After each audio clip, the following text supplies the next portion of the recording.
Having recently picked up 89 CSX 497, I thought I'd update you on the progress I've made so far. Feel free to post up in the comments if you're disappointed with the lack of updates and videos since I've had children. This car came with a few little problems to fix, such as the window tabs needing to be replaced. The giant turbo was on a stock head, intake, and exhaust manifold, only modified to accept a Ford-style flange. It made the engine bay look very rough, so I decided to bust out some of my NOS 90 VNT parts and attempt to get it back to stock. The turbo was burning oil anyway, most likely oil that had dripped onto the turbine housing from an oversized rubber hose that was used as an oil supply line. Either way, there wasn't an exhaust on the car, and I would need to custom fabricate one, which wasn't going to happen with a stock head and a one-piece. I do have to hand it to the previous owner, though. He recognized the car and decided to sell it rather than part it out. The car's had enough rust on it so far that I won't feel bad about driving it in the winter, but not so much that it's a rolling death trap either. You can tell that the first owner or two really loved the car and that it had a very, very hard life thereafter. This thing was an odd combination of part numbers saved, work done well, and what looked like a high school or college kid who abused it. Regardless, the car's with me and I hope to keep it on the road for the foreseeable future. With the head back on the car and just a few pieces needed to get the 90 VNT airbox back in the car, I've done a few little modifications such as relaying the headlights, but I want to keep the car basically stock and drive it for the long haul. With that in mind, I'm ready to get the front end nice and tight as it shakes all over the place due to worn wheel bearings and inner tie rod ends. I've already replaced the rear wheel bearings and shocks, so the new parts for the front end should have this car ready to take on anything. There are some 11-inch brakes coming too, so I sure hope the fiber rides fit over them. I've read posts both for and against this on the internet, so I'll have to have this be my definitive test. I'll state for the record that I lost a lot of footage from both the head being pulled and the suspension work, so this video is a combination of multiple how-tos. I'll probably put out a few shorter videos from these clips, but this will serve to take you through the work done to 497 to get it really roadworthy. It's jobs like this which send a lot of numbered cars to the scrapyard, so if I can help some folks out by showing this is within the ability of the normal guy, it'll make me very happy. Okay, let's get down to business. First, we have to jack up the car and take the wheels off. Yes, I use an impact to take the wheels off the fiber rides, that's not going to hurt them. Wheels off and out of the way, it's time to hit anything which looks crusty with some Croil. I've oftentimes hit whatever nut or bolt with an impact quickly after spraying to hopefully allow the oil to penetrate easier. I was going to modify the brake hose for the later brakes, but it looks like this guy could use a replacement. First, I removed the 3 13mm nuts from the strut tower, which allows the strut to drop down. Note that I have done a lot of work on this project in a way which allows me to film things as well as I can rather than the way I'd normally attack it. I'll try to point that out when it's an unnecessary pain. I would have waited on those nuts for the strut. The bolts holding the strut in are 18mm with a 21mm nut, and there's a 10mm bolt holding the brake hose to the strut on the backside. I would definitely take the strut out after removing the pinch bolt and the tie rod in from the knuckle. I would also remove the axle nut and make sure the axle's free in the hub first. To remove the axle nut, use a 32mm socket on an impact or breaker bar with the screwdriver stuck in the rotor like you'll see me do when I torque the nut later. Make sure to have a drain pen ready to catch the oil when you pull the axles. Use an 18mm socket and wrench to remove the pinch bolt. You may need a punch to tap it out. The banjo bolts come off easily enough with a 16mm wrench, even though I think the proper size is actually 5/8.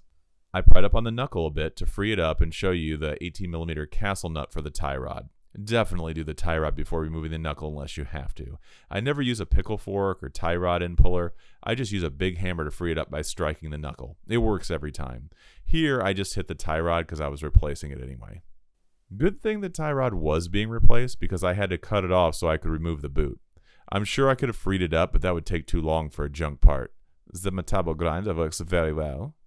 There's a little spring clip keeping the outer section of boot on and a band clamp style retainer holding the inner part. I can't get the camera up there, but if you use a screwdriver, you can pop it off pretty easily. My inner tie rod removal tool has a recess for the different size inserts. There's a 1/2-inch drive opening on the other end for a breaker bar or ratchet. It's a pretty straightforward process. Remove the old one and put the new one on. I use a liberal amount of blue Loctite on the threads, although I've had some new tie rod ends which come with set screws, so then I use that. When you put the boots back on, look out to get the breather tube properly seated in the little opening. When removing the brake line, take out the retaining clip bolt with a 3/8-inch socket. This will free up everything so you have just enough breathing room to operate. I like to cut off the old hose with a mini hacksaw. Hit it with some penetrating oil early and often, preferably well ahead of the job. It doesn't hurt to scrub it a little with each application. Then you'll want to use a wrench and a pair of vice grips to rotate the hose fitting and not the flare nut. With the fitting off, I rotate between penetrating oil and very careful application of heat to free up the flare nut. Be patient and it will come free unless the line is way beyond saving and frankly unsafe to begin with. This one freed up after the first application of heat. I like to clean everything up very well for a good seal and apply some anti-seize to the threads of the fitting. Make sure not to get anything on the actual flare portion. Note that if you're going to go to the later brakes, you'll have to modify the hose end so that it only has the bottom square piece protruding off of it. I take the other piece off with a file or angle grinder. You can use the earlier hoses, but then you have to grind off the other end to fit the caliper. I've done it both ways with success, and I don't think either way is better than the other. As with everything I do, anti-seize followed by some sort of rust preventative, in this case, fluid film. An impact can make short work of removing the springs from the old struts. Just be careful. Let's have a race. Pick your strut. I don't think there's a winner here.